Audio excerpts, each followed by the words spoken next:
Assalamualaikum warahmatullahi wabarakatuh. Alhamdulillahirabbil alamin. Puji syukur kita panjatkan kehadirat Allah Subhanahu wa taala yang telah memberikan kita segala rahmat serta karunia-Nya hingga hari ini kita masih diberikan karunia, inayah, hidayah dan kasih sayangnya dari Allah Subhanahu wa taala kepada kita makhluknya. Semoga kita berada dalam rel kebenaran, dalam rel orang-orang yang beriman dan bertakwa. Amin ya rabbal alamin. Salawat dan salam kita aturkan kepada junjungan Nabi besar Muhammad sallallahu alaihi wasallam yang telah mengantarkan kita dari alam jahiliyah ke alam yang terang benderang. Kepada para keluarganya dan para sahabatnya yang telah gigih dan telah memperjuangkan ajaran-ajaran Islam hingga hari ini kita masih menikmati nikmat iman dan nikmat Islam. Saudara-saudaraku kaum muslimin rahimakumullah, alhamdulillah hari ini kita masih menjalankan ibadah puasa kita dan semoga Allah Subhanahu wa taala menerima ibadah kita dan mengampuni segala dosa kita. Ada banyak atau beberapa orang yang kita lihat jika mereka terlibat atau menggenggam HP mereka, ada banyak berita-berita yang masuk di HP mereka atau di handphone mereka lewat media sosial. Dan ini menjadi satu hal yang jikalau kita tidak mengisi atau kita tidak mempunyai dasar keimanan yang kuat, maka kita akan terombang-ambing oleh berbagai informasi yang masuk dalam benak kita. Kita terlibat di dalamnya. Ya, kita dengarkan ada perang, kita seakan-akan ikut berperang. Kita dengarkan ada kapal yang tenggelam, kita juga ikut terhanyut. Kita mendengarkan ada pertengkaran atau adu politik dan lain sebagainya. Kita seakan-akan masuk di dalam itu. Sehingga pikiran kita menjadi kacau. Padahal kalau kita lihat, kita ada di kadang-kala di tempat duduk, kadang-kala kita lagi nongkrong, kadang-kala kita lagi duduk-duduk. Tetapi perasaan ini seakan-akan masuk di dalam berita dan kita merasakan hal itu. Tentu ini akan menjadi satu penyakit jiwa juga bagi kita. Apabila kita tidak mengontrol berbagai macam peristiwa yang ada di dunia ini. Ya, karena kita tahu bersama bahwa dengan adanya media sosial ini atau katakanlah adanya handphone, maka hampir semua peristiwa di dunia ini kita tahu dan itu masuk dalam hitungan menit atau detik. Tidak lebih dari 1 jam itu sudah banyak lagi yang masuk berita-berita itu. Tentu ini akan mengakibatkan ya banyak hal, bisa tekanan darah tinggi, kemudian sistem pencernaan kita, kemudian bisa jadi penyakit mah kita karena terlalu terbebani dengan berbagai macam informasi yang ada. Kadang-kala mereka marah dengan harga-harga yang semakin melambung tinggi, apalagi di masa COVID-19 ini. Harga ya sangat tidak stabil dan ini bisa menimbulkan amarah.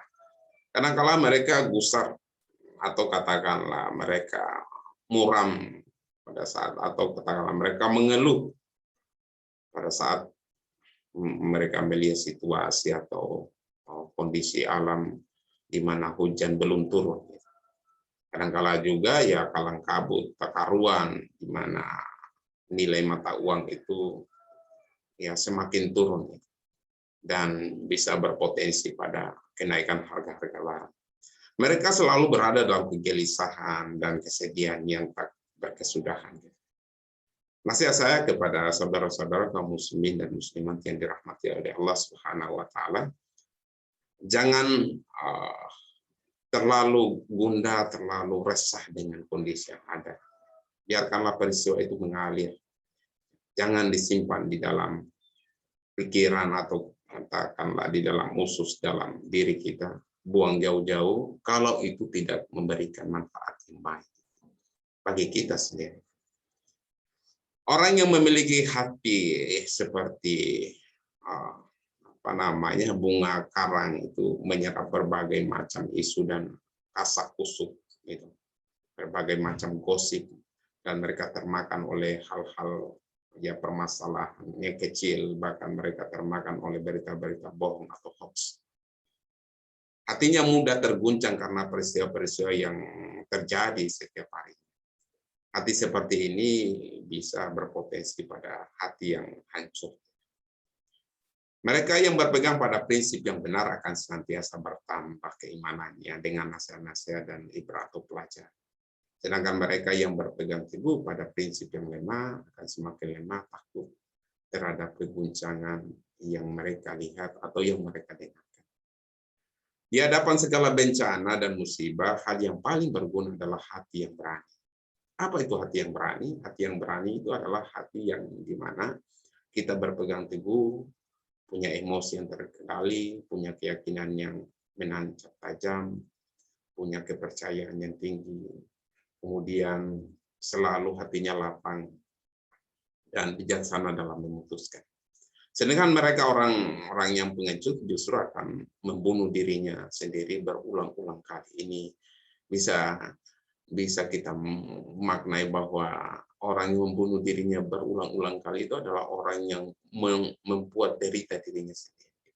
Yang setiap hari dengan pedang khayalan yang tidak jelas, ramalan atau gosip, kabar yang tidak jelas, ataupun isu-isu yang belum tentu kebenarannya. Jika Anda ingin menginginkan sebuah kehidupan yang dengan berlandaskan pada keyakinan, kekuatan yang baik, maka hadapilah semua permasalahan itu dengan keberanian dan ketabahan hati kita. Jangan mudah digoyang oleh mereka yang tidak memiliki keyakinan atau mereka yang tidak memiliki kebenaran, mereka yang menyebarkan berbagai desas-desus yang bisa jadi kita semakin stres oleh berbagai macam berita yang ada. Jangan juga tertipu dengan tipu daya yang ada di dunia ini. Jadilah orang yang kuat dari segala peristiwa itu sendiri. Lebih kencang dari angin puyuh atau lebih kuat daripada angin topan atau lebih kuat daripada karang di tengah lautan yang terombang-ambing atau dihempaskan oleh gelombang setiap hari. Jadilah orang yang berpegang teguh pada prinsip yang benar. Jadilah orang yang kuat dari peristiwa sendiri. Dan sungguh kasihan orang-orang yang memiliki hati yang lemah. Betapa setiap harinya mereka terguncang dirinya oleh hal-hal yang tidak bermanfaat. Dalam Quran surat Al-Baqarah ayat 96, Allah Subhanahu wa taala pernah mengatakan bahwa dan sungguh kamu akan mendapati mereka, yaitu manusia yang paling loba kepada kehidupan dunia. Jadi jadilah kita menjadi orang yang selalu tawadu di dunia ini, orang yang selalu bersyukur, orang yang selalu berada dalam kebenaran. Karena kalau kita selalu terombang-ambing hatinya kita, tidak punya prinsip yang jelas, maka waktu itu akan tersia-sia. Waktu yang ada itu akan kita lewati begitu saja. Ya ada doa yang insya Allah mungkin bisa kita praktekkan dalam kehidupan kita sehari-hari, doa yang dimana insya Allah akan memberikan hati yang tenang kepada kita di kala ada masalah. Semoga Allah Subhanahu wa taala memberikan jalan keluar dan mengeluarkan kita dari segala macam kesulitan yang kita hadapi. A'udzubillahi minasyaitonirrajim. Bismillahirrahmanirrahim. Allahumma inni a'udzubika minal hamma wal azani wal ajizi wal qasali wal buqli wal jubni wal dala'i daini wa ghalabatil raja. Yang artinya bahwa ya Tuhanku, aku berlindung kepadamu dari rasa sedih serta duka cita ataupun kecemasan,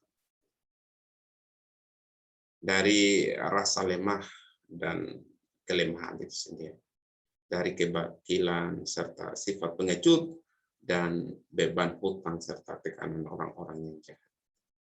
Itu saja yang bisa saya sampaikan. Semoga dapat memberikan manfaat kepada kita semuanya. Billahi taufiq wal hidayah. Assalamualaikum warahmatullahi wabarakatuh.